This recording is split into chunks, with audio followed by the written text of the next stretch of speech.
네, 말씀을 통해서 바알은 지금도 존재한다. 바알은 지금도 존재한다라는 제목으로 말씀을 함께 나누겠습니다. 과거에 전쟁이 벌어지면 제일 먼저 노리는 대상이 있습니다. 바로 왕이지요. 왕만 잡으면 그 나라를 통째로 먹을 수 있기 때문에 전쟁이 일어나면 제일 먼저 상대편 왕을 노립니다. 1592년도에 일어났던 임진왜란 때에도 일본군이 대한민국 부산 땅에 도착하면서 제일 먼저 달려갔던 곳이 한양 아니겠습니까? 한양으로 달려간 이유는 왕을 잡기 위함이었습니다. 한양까지 도착하는 그 시간이 18일 정도밖에 걸리지 않았다고 하니까 이 일본 생각에도 조선의 왕 선조만 잡으면 이 조선 땅을 통째로 먹을 수 있다고 생각을 했던 것 같습니다. 다행스럽게 선조가 겁을 먹고 개성을 거쳐 한양으로 도망가고 또 한양으로 쫓아갔더니 의주로 도망가는 바람에 이제 왕을 잡는 시기가 늘어나면서 지체되면서 이순신 장군의 활약과 그리고 의병들의 그런 전쟁에 동참하는 모습으로 인하여서 전세가 역전이 되고 다시금 조선 땅이 회복되는 은혜를 입게 되었지요. 그만큼 과거 전쟁사에서 왕 한 사람만 노리는 것은 그 나라 전체를 먹을 수 있기 때문에 전쟁에서 매우 중요한 전략으로 통합니다. 영적 전쟁에서도 사단은 딱 하나만 노립니다. 바로 우리의 마음입니다.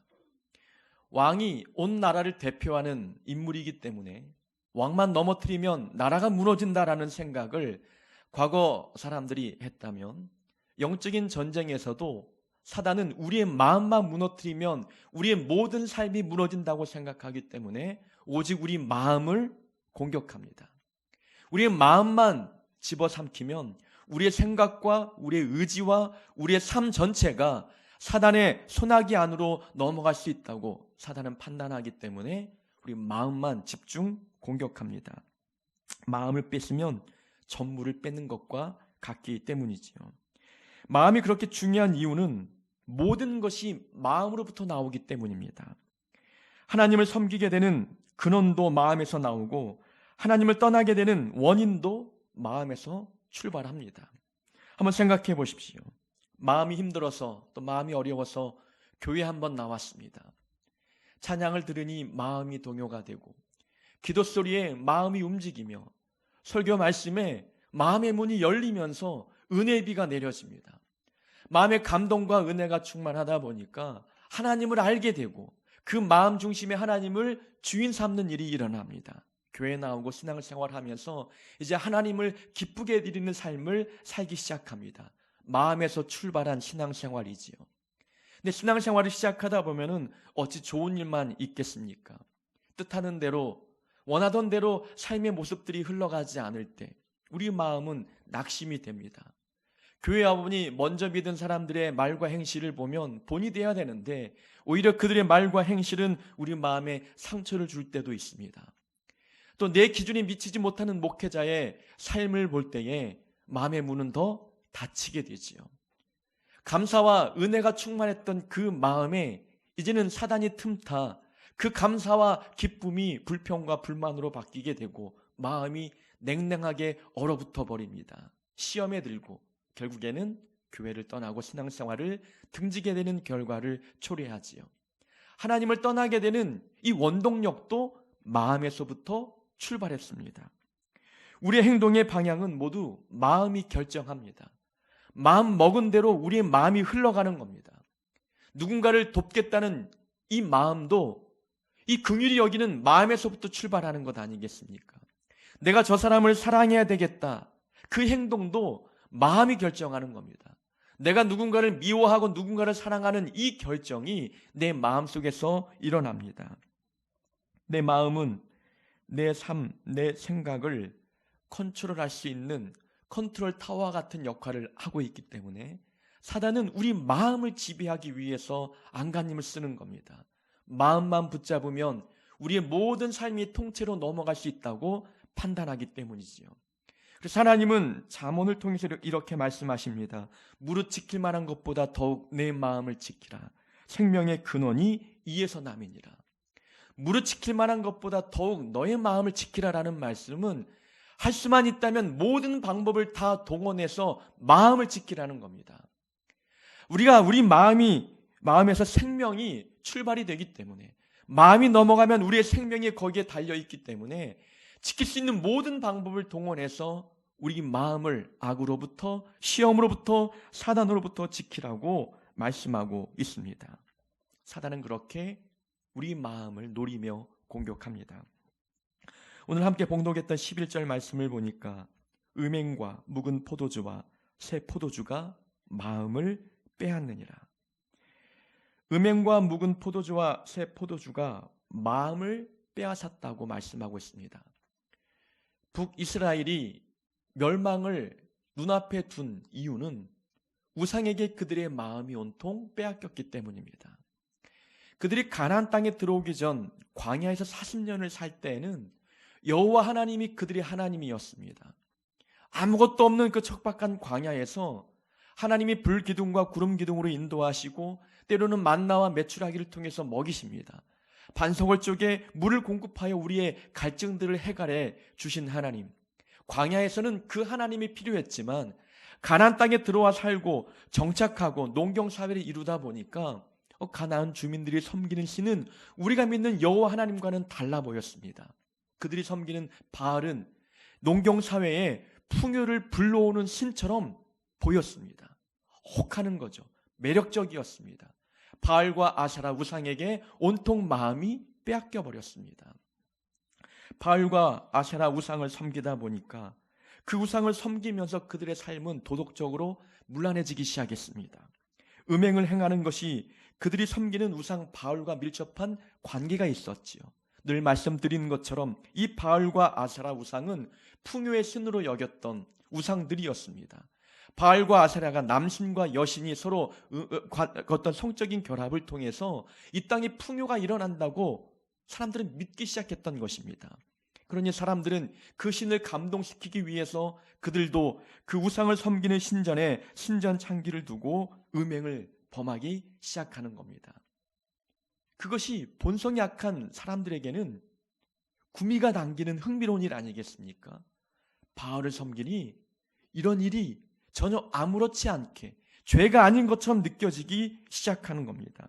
사람들의 마음을 혹하게 뺏어간 것이지요. 우상에게 바쳤던 묵은 포도주와 새 포도주에도 마음을 뺏깁니다. 우상을 섬기고 제사를 드리는 모든 일에 그들의 모든 마음이 빼앗겼다고 성경은 기록하고 있습니다. 사단의 노림수가 성공했던 것이지요. 백성의 마음을 빼앗으니 그 온 나라가 사단의 손아귀에 넘어가고 이제는 그 나라가 패망 직전까지 가게 되었습니다. 사단은 정말 마음이 얼마나 중요한지 알고 있는 것입니다. 우리의 마음만 무너지면 우리의 모든 삶이 무너진다는 것을 사단은 알고 있기 때문에 성경에서도 북이스라엘 백성들의 마음을 다방면을 통해서 빼앗아갔습니다. 우리는 이러한 본문, 이러한 내용을 통해서 중요한 교훈을 하나 발견합니다. 우리의 마음을 빼앗는 모든 것은 우상이 될 수 있다는 겁니다. 우리 마음을 빼앗는 모든 것은 우상이 될 수 있다는 것이지요. 사단은 하나님께 향하던 마음을 유혹하여서 헛된 것을 섬기고 따르도록 만듭니다. 마음을 빼앗는 것이지요. 우상이 다른 것이 아닙니다. 하나님보다 더 귀하게 여기는 모든 것은 우리의 우상이 된다고 성경은 말씀합니다. 다른 말로 표현하면 하나님을 향했던 우리의 마음을 빼앗아 다른 우상에게 마음을 주는 것, 우리의 마음이 가는 그 대상이 우상이 될 수 있는 확률이 높다는 것이지요. 오늘날 우리의 마음을 빼앗는 많은 것들이 있습니다. 사람마다 약한 부분이 있거든요. 그 약한 부분을 통해서 우리 마음을 공격해 오면은 우리의 마음은 거기에 혹하고 흘러가게 되어 있습니다. 예전 교회에서 장기 결석했던 분이 계셨습니다. 남자 성도님이었지요. 그분에게 신방 전화를 돌려 교회 좀 나오시라고 권면드리면은 그분은 늘 축구에 빠져 있는 분이었습니다. 저를 만나고 싶으시면 축구장으로 나오셔야 합니다. 라고 늘 전화 통화할 때마다 말씀하신 분이시지요. 조기 축구는 이제 주일 아침에 합니다. 꼭 예배 시간과 겹치게 되니까 축구의 마음을 빼앗겼던 그분은 교회보다도 축구를 더 사랑하게 된 분이지요. 그분의 마음을 빼앗은 것은 축구였습니다. 우리는 보통 우리 마음을 빼앗는 것은 부정적인 카테고리 안에 들어있는 요소라고 생각을 합니다. 우리가 대부분 부정적인 요소로 분류해 놓는 것들이 우리 마음을 빼앗는다고 생각하지만 스포츠라고 하는 건전한 운동도 우리 마음을 빼앗는 우상이 될 수 있습니다.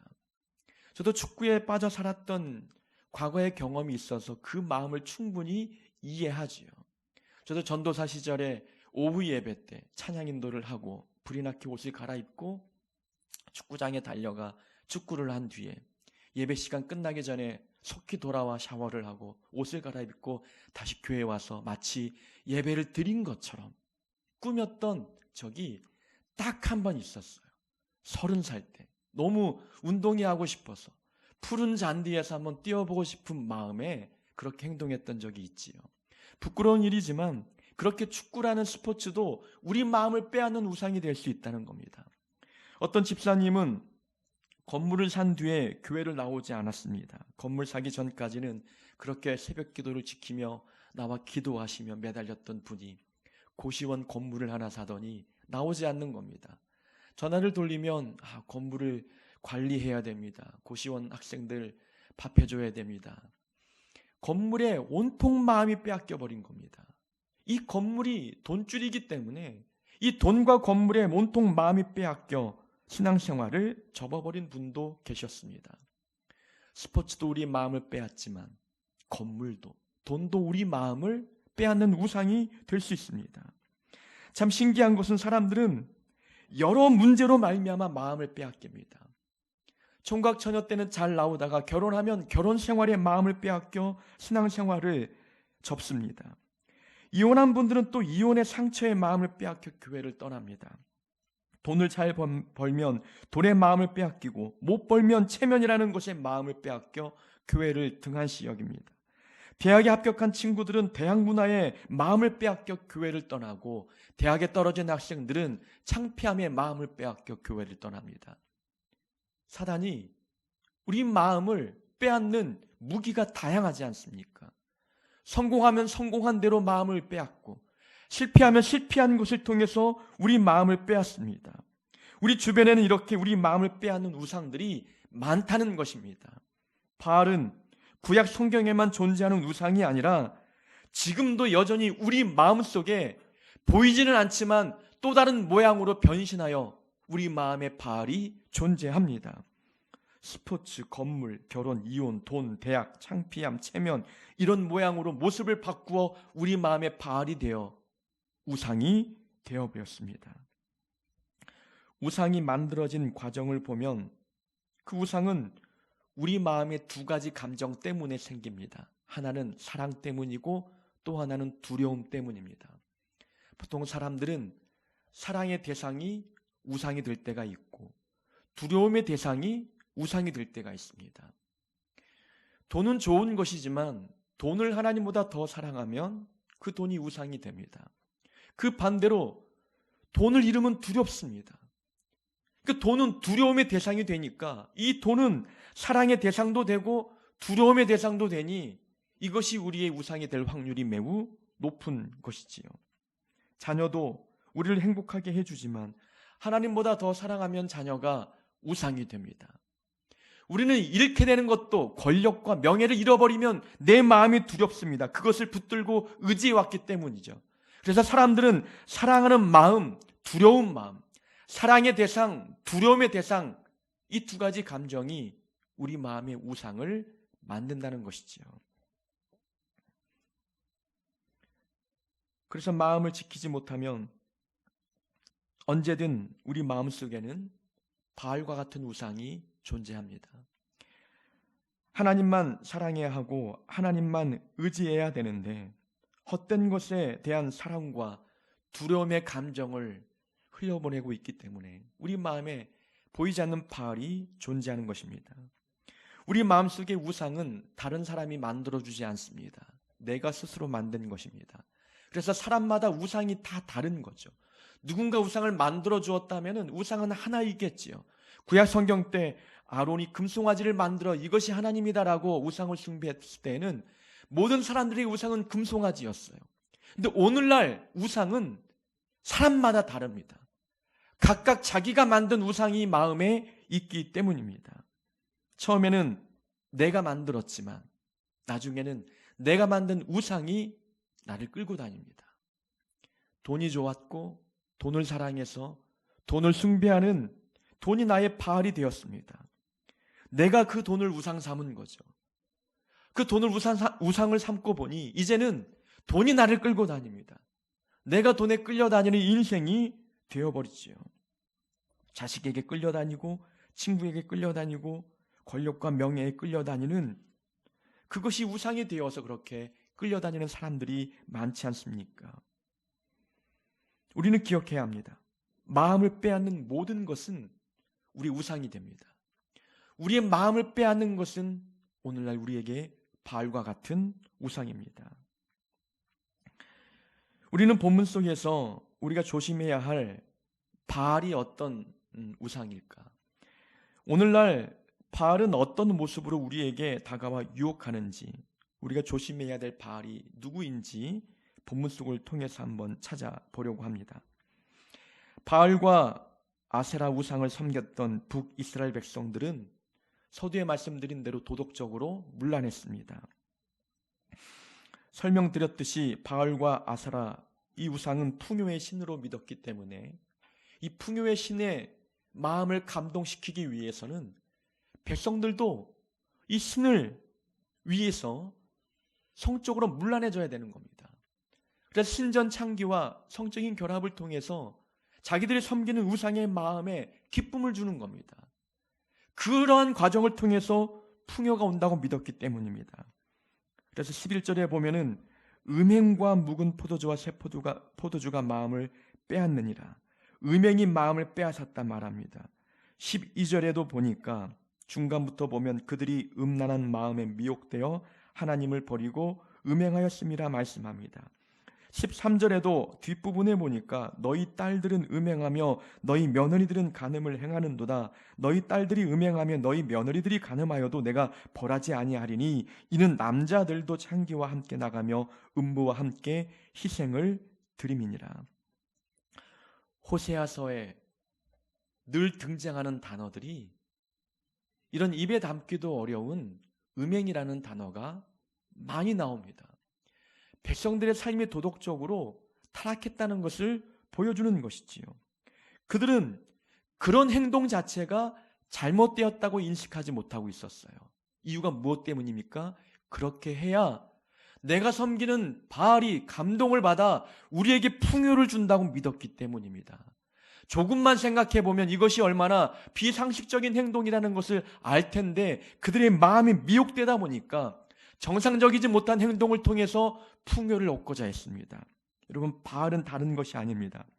비정상적인 과정을 통해 좋은 결과를 얻으려는 마음, 그 마음이 바알입니다. 비윤리적인 과정을 통해서 좋은 결과를 얻고자 하는 마음이 바알이라는 겁니다. 우리는 그 마음을 붙들고 살 때가 있다는 것입니다. 구약의 바알은 눈에 보이는 나무로 만들어진 우상이지만 오늘날 바알은 눈에 보이지 않는 존재입니다. 삐뚤어진 우리 마음 자체가 우상인 것이지요. 사람들은 각각 그 잘못된 마음을 붙들고 삽니다. 비정상적인 과정과 비윤리적인 과정이라는 것을 알지만 이 과정을 통해서 사람들은 어떤 마음을 먹습니까? 그래도 성공하고 싶어 합니다. 그래도 부자가 되고 싶어 하고, 그래도 이런 마음으로 좋은 결과를 얻고 싶어 합니다.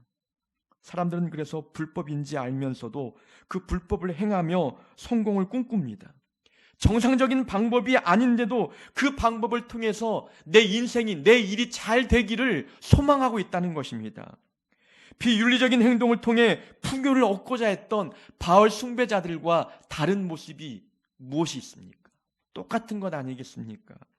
가난한 자를 착취하면서 부자가 되고 싶은 마음, 노력하지도 않으면서 좋은 결과를 얻으려는 마음, 바알 숭배자들과 똑같은 모습입니다. 구약의 바알 숭배를 했던 사람들은 성적 타락을 통해 풍요를 얻고 싶었습니다. 오늘날 바알은 우리의 도덕성을 무너뜨리면서 무너진 도덕성을 통해서도 내 삶이 더욱더 풍성해지기를 바라는 마음들이 있다는 거죠. 우리 마음에 그런 바알이 살아있는 것입니다. 바알은 좋은 결과만 좋으면 되지 않느냐라고 우리를 유혹합니다. 아니, 과정이 어떠하든 결과만 좋으면 되지. 결과를 통해서 모든 사람이 유익하면 되지. 과정이 정직하든 비정직하든 그것이 대수냐라고 우리의 마음을 유혹하지 않습니까? 그런 마음에 유혹되어 속아 넘어간 사람들이 얼마나 많습니까? 교회도 마찬가지입니다. 법을 어겨가면서 부자 세습을 강행했던 대형교회의 모습, 그들이 주장하는 게 무엇입니까? 우리 교회가 대형교회로서 선교도 많이 하고 가난한 교회를 많이 도우면 되는 것 아니냐. 병원을 세우고 여러 가지 학교를 세워가며 선교 활동을 열심히 하면 되지 않느냐라고 이야기합니다. 과정은 비정직했고 비윤리적인 과정을 통했지만 그들은 결과만을 보면서 과정이 비정직했다는 것을 덮어버리려고 하고 있다는 것이죠. 이런 마음이 바알입니다. 비정상적인 과정을 통해서 좋은 결과를 얻으려는 마음은 누구에게나 있습니다. 저에게도 있고 여러분들에게도 있는 거예요. 목사인 저에게도 성공하고 싶은 마음이 있지요. 크게 되고 싶은 마음이 있는 겁니다. 그러나 그 마음 중심에는 과정은 생략이 되어 있는 거예요. 그런 결과를 꿈꾸지만 그 결과를 위해서 정직한 단계를 밟아가려고 하지 않는 겁니다. 훈련의 과정을 건너뛰려고 하는 거죠. 땀 흘림의 과정을 생략하고 싶어 하는 것입니다. 우리는 지름길을 노리는 거죠. 하나님은 땀 흘린 만큼 결과를 얻게 하는 분입니다. 여러분, 도박을 해서 부자가 되었다고 생각해 보세요. 그것이 하나님의 도우심입니까? 바알이라고 하는 우상의 역사입니까? 바알의 역사죠. 투기를 통해서 돈을 벌었습니다. 이것은 하나님의 은혜입니까? 사단의 유혹입니까? 이건 사단의 유혹입니다. 하나님은 비정상적이고 비윤리적인 과정을 통해 좋은 결과를 허락하는 분이 결코 아닙니다. 하나님은 과정이 잘못되었으면 반드시 결과도 좋지 못하도록 만드십니다. 이것이 은혜이고 사랑입니다. 부모로서 자녀를 양육할 때 그런 마음이 있잖아요. 이 자녀가 잘못을 저지릅니다. 범죄를 통해서 성공하고 있고 잘못된 과정을 통해서 인생에 잘 나가고 있어요. 그럼 부모가 말리지 않겠습니까? 결과가 그렇게 중요한 것이 아니다. 잘못을 저질렀는데 인생에 잘 풀리고 있다? 부모로서 걱정이 되는 겁니다. 야단칠 수밖에 없는 거죠. 하나님도 같은 마음입니다. 분명 과정은 잘못되었는데 음란한 문란한 행위를 통해서 풍요를 얻는 것이 어찌 정상적이겠습니까? 우리 마음에 그런 마음이 있다면 하나님은 그 마음을 책망하십니다. 하나님은 편법이나 속임수나 교묘한 술수나 지름길을 허용하지 않습니다. 하나님의 법칙은 정확합니다. 훈련을 받고 성장하게 만듭니다. 우리 마음을 연단시키고 우리의 믿음을 더욱더 강하게 만드십니다. 먼저 그 나라와 그 의를 구하면 필요한 것을 공급해 주시죠. 기도라는 과정을 통해서 은혜와 응답을 주십니다. 하나님은 성경을 통해서 그렇게 분명히 말씀해 주셨죠. 말씀대로 행하면 우리 삶이 형통할 것이다. 말씀을 지키는 것이 과정이라면 삶의 형통이 결과입니다. 하나님은 정확하게 정성적인 과정을 통해서 은혜로운 과정을 통해서 좋은 결과를 얻게 하십니다. 바알과 하나님 구별하기 쉽지 않겠습니까? 바알은 비정상적인 과정을 통해서 좋은 결과를 기대하게 만들죠. 하나님은 올바른 과정을 통해서 올바른 결과를 얻게 하십니다. 그러면 우리 마음은 누가 지배하고 있는지 분명 구별할 수 있어요. 우리 마음은 정말 비정상적인 과정을 통해서 좋은 결과를 얻고 싶어 하는지, 아니면 좋은 결과를 얻기 위해서는 정확하고 정직하고 아주 깨끗한 과정을 거쳐야 된다고 생각하는지, 우리 마음이 어떤 마음을 먹느냐에 따라서 그 마음이 하나님이 지배하는지 바알이 지배하는지 알 수 있습니다. 여러분, 바알 숭배는 다른 것이 아닙니다. 우리 마음 자체, 잘못된 마음 자체가 바알일 수 있습니다. 비정직한, 비상식적인, 비윤리적인 과정을 통해서 좋은 결과를 기대하는 그 마음 자체가 오늘날 눈에 보이지 않는 바알입니다.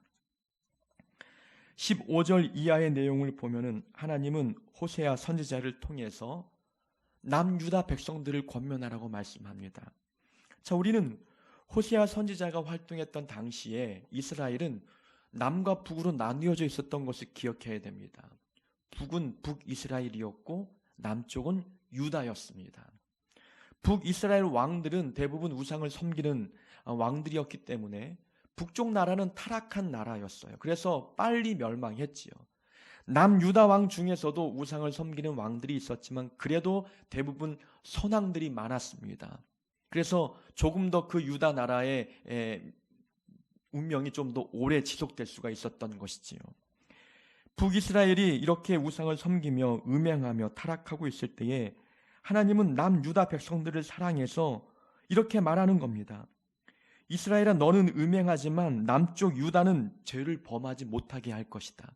너희들은 타락해서 내가 포기했지만 남쪽 백성들은 내가 아직도 사랑하니 그들은 죄를 범하지 못하도록 내가 막을 것이다 라고 이야기하면서 제일 먼저 했던 말씀이 너희는 길갈로 가지 말며 벳아웬으로 올라가지 말며 라고 말합니다.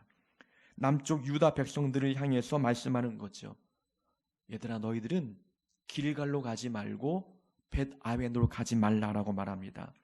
길갈과 벳아웬은 북이스라엘 땅에 있는 우상 숭배지였습니다. 길갈과 벳아웬은 우상을 섬기는 신전이 있는 곳이었기 때문에 그것으로 올라가지 말라고 유다 백성들에게 말합니다. 우상을 섬기지 말라는 뜻이죠. 그런데 우리는 이 길갈과 벳아웬이 과거에 이스라엘 역사 속에 어떤 장소였는지를 우리는 먼저 살펴봐야 돼요. 여러분, 길갈, 구약 성경에 많이 등장하는 장소입니다. 이스라엘 백성들이 가나안 땅으로 들어가기 위해서 광야 40년을 거쳤습니다. 모세가 40년 동안 백성들을 잘 인도했고 이제 모세가 죽은 뒤에 이제는 가나안 땅에 들어갈 때에는 여호수아가 지도자였습니다. 모세는 홍해 바다를 갈라서 건너게 했지만 여호수아가 지도자였을 때에는 이제는 요단강을 갈랐어요. 요단강을 가르고 처음 도착한 장소가 길갈이었습니다. 길갈에 처음 진을 치고 그곳에서 하나님께서 무엇을 명령하시냐면 남자들에게 할례를 명령하십니다. 할례라는 것은 이제 남자의 오늘날로 말하면 포경 수술과 같은 거죠. 여러분, 이것은 가나안 전쟁을 눈앞에 둔 남자들에게 할례를 행하는 것은 매우 위험한 일이었습니다. 할례를 행하면 움직이기 어렵잖아요. 적군들이 쳐들어오면 방어할 힘이 없잖아요. 그런데도 하나님은 전쟁을 눈앞에 두고 길갈에서 할례를 행했던 이유는 이 전쟁은 하나님께 속함을 보여주기 위함입니다. 하나님을 전적으로 의지해야 이 전쟁을 이길 수 있다는 교훈을 주기 위해서 할례를 명령하신 거예요. 길갈은 하나님을 의지하면 살 수 있구나라는 교훈을 얻었던 중요한 은혜의 장소였습니다. 그리고 길갈은 열왕기 하 4장에 보면은 선지자들을 교육하는 교육기관이 있는 곳이었어요. 하나님의 선지자들을 양육하는 성지였다는 것입니다. 그런데 그렇게 은혜가 넘쳤던 하나님의 역사와 하나님의 자비가 충만했던 그 길갈이 우상을 섬기는 장소가 되었습니다. 벳아웬은 어떤 곳이냐? 벳아웬은 원래 이름이 베델입니다. 여러분, 베델하면 다 우리가 알잖아요. 뭐 교회 이름도 베델 교회가 많고 베델과 연관된 아주 유명한 사건이 모든 사람이 압니다. 야곱이 형 에서가 받아야 할 축복을 가로챘지 않습니까? 그래서 형이 화가 나서 동생을 죽이려 하자 야곱은 외삼촌 집으로 도망가기 시작했습니다. 도망가다가 날이 저물어 노숙하게 되었는데, 그때 노숙하며 돌을 베개 삼아 잠을 청했는데 꿈속에서 사닥다리를 보지 않습니까? 하늘과 땅을 이어준 사다리를 보게 되었고, 하나님을 만나게 되고, 하나님께서 너의 자손을 하늘의 별과 같이 바다의 모래같이 많게 하겠다. 너가 지금 여행자가 되어 도망가지만 안전하게 너를 돕고 이 땅에 다시 돌아올 때까지 너와 함께 하겠다라는 하나님의 약속의 말씀을 들었습니다. 꿈을 깬 뒤 야곱이 깨닫지요. 아, 여기에도 하나님이 계셨구나. 이곳이 하나님의 집이구나 라고 해서 그곳 이름을 하나님의 집이란 뜻을 갖고 있는 베델이라고 지었어요. 야곱이 지은 이름입니다. 그 뒤부터 베델하면 하나님의 집, 하나님을 만나는 장소가 된 것입니다. 그런데 베델이 벳아웬으로 이름이 바뀌었습니다. 벳아웬은 허무의 집, 그리고 저주의 집, 재난의 집이란 뜻이에요. 그 말은 베델이라는 이름을 조롱하면서 부른 겁니다. 하나님이 떠나버리니까 그곳이 허무한 집이 되었고 재난의 집이 되었다라는 뜻으로 불려지게 된 것이지요. 자, 왜 언제부터 그 베델이 벳아웬으로 불리게 되었느냐? 솔로몬 이후에 이스라엘이 남과 북으로 나뉘어졌어요. 그런데 남쪽 유다 백성들은 하나님께 예배하기 위해서 예루살렘 성에 가면 되었어요. 그런데 북쪽 백성들은 하나님께 예배하기 위해서 예루살렘 성을 가기 위해서는 남쪽 유다로 갈 수밖에 없잖아요. 그러면 북쪽 나라 왕의 입장에서는 백성을 빼앗길 수 있고 백성들의 마음이 남쪽으로 흘러갈 수 있기 때문에 남쪽으로 가지 못하도록 막아야 되는 거예요. 그러면 북쪽 땅에도 예배 장소가 필요한 것 아니겠어요? 그래서 북쪽 왕이 베델에 금송아지를 만들어 우상을 섬기며 이곳이 우리가 하나님을 예배할 장소다라고 명명한 겁니다. 왜 하필 베델이었냐? 왜 베델이 금송아지를 만들었느냐? 여러분 생각해 보면 뻔하잖아요. 이스라엘 백성들에게 베델은 성스러운 곳이에요. 하나님의 은혜와 역사가 깃든 장소예요. 이름 자체도 하나님의 집이잖아요. 거기에 금송아지를 세워두면 백성의 마음을 살 수 있다고 왕들이 생각했던 거예요. 사람들이 성스럽고 신비하게 여기는 이 장소에 우상을 모셔두면 그들이 섬기는 그 우상이 더욱더 거룩하고 성스럽게 보일 수 있기 때문에, 그래서 왕권을 강화하고 남쪽으로 흘러가는 백성들을 막기 위해서 자기의 유익을 위해 베델의 우상을 세우고, 그때부터 그 베델이 벳아웬, 허무의 집, 재난의 집이라고 불려지게 되었습니다. 자, 길갈과 베델 모두 하나님의 은혜와 하나님의 역사가 깃든 곳입니다. 그런데 북쪽 왕과 제사장들은 그렇게 은혜가 가득한 곳에 우상을 모시고 우상을 섬기고 있었다는 것이지요. 모두가 다 자기의 유익을 위함이었습니다. 왕권을 강화하고 백성의 마음을 종교를 통해서 단합시키기 위한 거죠. 대부분 왕들은 왕권을 강화하기 위해서 우리 조선의 역사를 보더라도 종교를 도구 삼았습니다. 그러니 그들은 바알을 그 베델과 길갈에 세워놓고 백성의 마음을 하나로 모으게 만드는 거예요. 자기의 유익을 위함이죠. 여러분, 바알이 무엇입니까? 하나님의 은혜의 역사를 자기 유익의 수단으로 삼는 마음, 하나님의 은혜가 있는 그 역사의 기록들, 그것을 자기의 유익의 수단으로 삼는 마음, 그 마음이 여러분 바알입니다. 하나님의 도움과 하나님을 의지하면 산다고 교훈했던 그 길갈, 그리고 하나님이 여기에 함께 계시구나 위로와 은혜와 사랑을 베풀어 주었던 베델, 그 장소를 자기의 유익의 장소로 바꾸어 버렸던 왕과 제사장들, 그 마음이 바알이었습니다.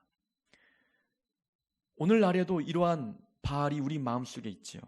하나님 우리에게 많은 은혜를 베풀어 주시고 많은 선물과 축복을 부어 주십니다. 그러나 그 은혜와 축복을 받을 때는 좋았는데 시간이 지날수록 그것이 내 유익의 수단으로 바꾸어지고 변질될 때가 많습니다. 대부분 하나님께 받은 은사들이 있잖아요. 신비한 성령의 은사들. 그 은사를 통해서 하나님께 영광 올려드리고 사람을 도우라고 주었던 은사였는데 그 은사를 통해서 자기 이름이 높아집니다. 자기가 인기를 얻고 자기가 영광을 가로챕니다.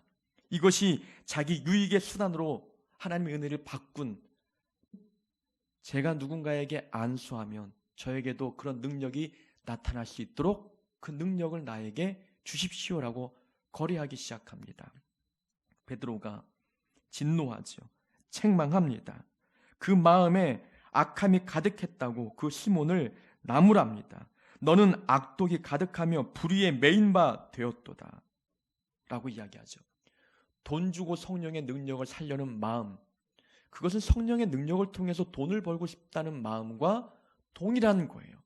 하나님의 은혜의 역사를 자기의 유익의 수단으로 바꾸고 싶은 마음이 바알이라는 것입니다. 그것이 신약시대 시몬의 마음에도 있었다면 오늘날 우리의 마음에도 똑같이 존재합니다. 목사인 저에게도 하나님의 은혜의 역사를 자기 유익의 수단으로 바꾸고 싶은 그런 마음이 들 때가 많다는 거죠. 목사가 갖는 유혹은 무엇이겠습니까? 하나님이 주신 은혜의 능력, 은사를 가지고 교회를 키우고 인기를 얻고 명성을 얻고 유명해지고 싶고 그래서 신처럼 군림하고 싶은 그런 유혹들, 그런 마음들이, 그런 욕심과 욕망들이 끊임없이 마음에 틈탄다는 것이죠.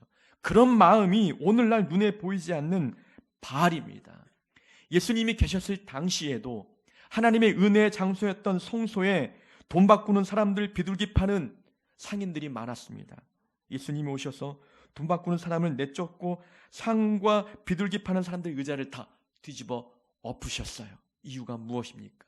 기도하는 집을 장사의 소굴, 강도의 소굴로 만들었다는 것이 이유였습니다.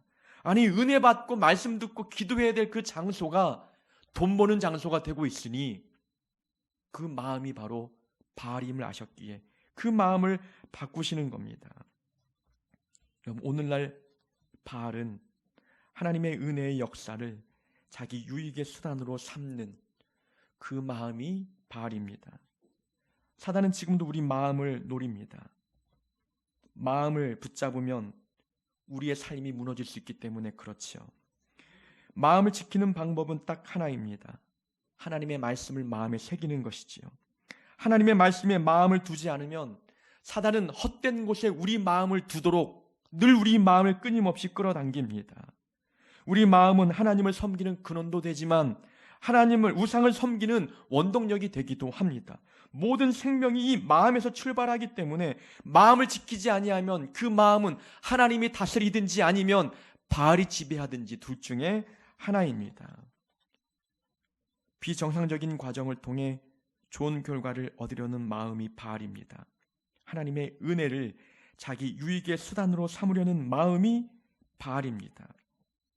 14절에 보니까 깨닫지 못하는 백성은 망하리라 말씀합니다. 우리는 깨달아야 합니다. 내 마음이 바알에게 지배당했는지 그것을 깨닫지 못하면 우리 인생도 망할 수 있지요. 우리는 끊임없이 하나님의 말씀을 거울 삼아 우리 마음을 비춰봐야 합니다. 내 마음이 혹시 바알이 되고 있지 않는지 끊임없이 비춰보고 내 마음이 우상을 섬기고 있다면 속히 깨달아 하나님께 돌아오는 일들이 있어야 합니다. 그래야 망하지 않고 하나님 나라에 하나님과 영원히 은혜롭게 교제할 수 있게 됩니다. 우리 모두 마음속에 바알을 몰아내고 하나님만 섬기는 자가 되기를 주의 이름으로 축원합니다.